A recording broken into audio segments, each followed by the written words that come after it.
Sikat ang Pilipinas sa pagiging pugad ng mga world-class boxer. Mula kay Manny Pacquiao hanggang sa mga bagong henerasyon, patuloy tayong naglalabas ng mga mandirigmang handang harapin ang sinuman sa ibabaw ng ring. Ngayon, kilalanin natin ang susunod na pangalan na posibleng bubuo sa listahan ng mga alamat. Si Arvin John AJ Pasiones.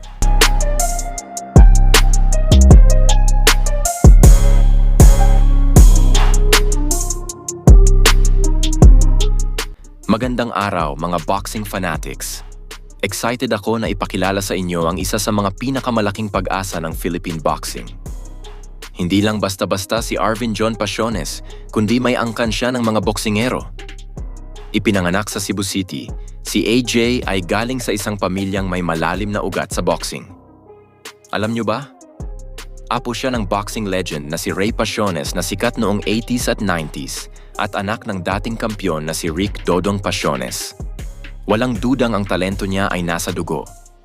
Kung nakita nyo na siyang lumaban, maiintindihan nyo agad kung bakit ang bansag niya ay The Sniper. Ang bawat suntok niya, lalo na ang kanyang jab at straight, ay parang bala na tumatama sa target. Sa kanyang taas na 5 talampakan at 7 pulgada, may malaking bentahe siya sa abot o reach laban sa mga kalaban sa kanyang timbang.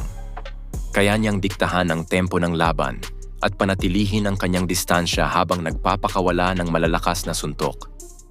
Kalmado siya, diskarte. Pero kapag may butas, agresibo siyang tapusin ang kalaban. Hindi lang tayo nagbabanggit ng potensyal dito. May mga resulta na si Arvin John Pasiones na ipinapakita. Hawak niya ang isang malinis at walang talong record na 12 na panalo at ang 7 dito ay mula sa knockouts. Pero higit pa doon, nagmamay-ari na siya ng 2 prestihiyosong regional titles.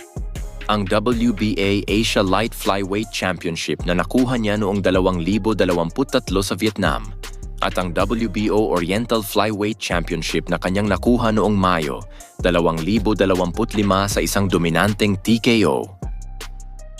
Sa kanyang edad, sa kanyang skill set at sa kanyang malinis na record, saan kaya patungo si AJ Pasiones? Sa kasalukuyan, siya ay ranked numero 2 sa World Boxing Association o WBA Junior Flyweight Division. Ibig sabihin, hindi na siya kalayuan sa isang shot para sa world title. Maraming eksperto ang naniniwala na siya ang susunod na Filipino Boxing World Champion.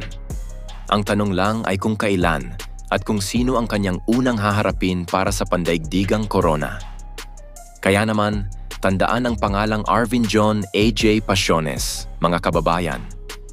Ito ang boksingero na dapat nating subaybayan.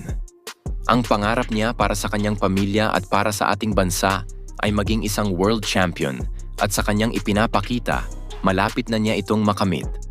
Suportahan natin siya sa kanyang paglalakbay. Ano sa tingin nyo? Kaya ba ni AJ Pasiones na maging susunod na boxing superstar ng Pilipinas? I-share ang inyong mga thoughts sa comment section.